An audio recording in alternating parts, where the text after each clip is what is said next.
High, আমাকে দেখে মনে হচ্ছে আমি একদম সেই ঠান্ডার জায়গায় আছি। বেশ ঠান্ডা, ভালোই লাগছে সকালটা বিশেষ করে।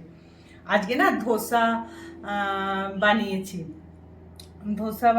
আমি বানাইনি, সরি সরি, দোকানদার বকবে যে আমি বানিয়েছি বলছি। আমি বানাইনি, আজকে হাজব্যান্ড নিয়ে এসেছে। আমি একটা জিনিস দেখাতে চাই, ওই জন্য ভিডিওটা আরও করছি। এখানে না খুব সুন্দর প্যাকিং করে, দারুণ।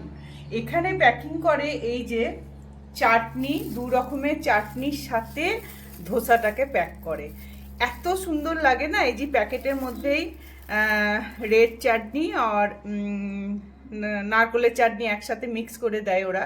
এটা একটু ঝাল মিষ্টি হয় আর এটা একদম ঝাল ঝাল হয়।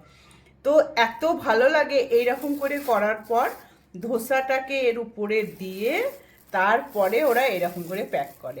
এই প্যাকটা আমার ভীষণ ভালো লাগে, ভীষণই, যে কি সুন্দর একদম। তারপরে নিউজ পেপারে যেমন মুড়িয়ে দেয়, কিন্তু খুব ভালো লাগে। আর সাম্বার এরকম প্যাকেটে দেয়, কিন্তু যে এরকম প্যাকেট তো অনেক হবে, তা না করে একসাথে এই প্যাকিংটা আমার সকালবেলায় বেশ ভালো লাগে।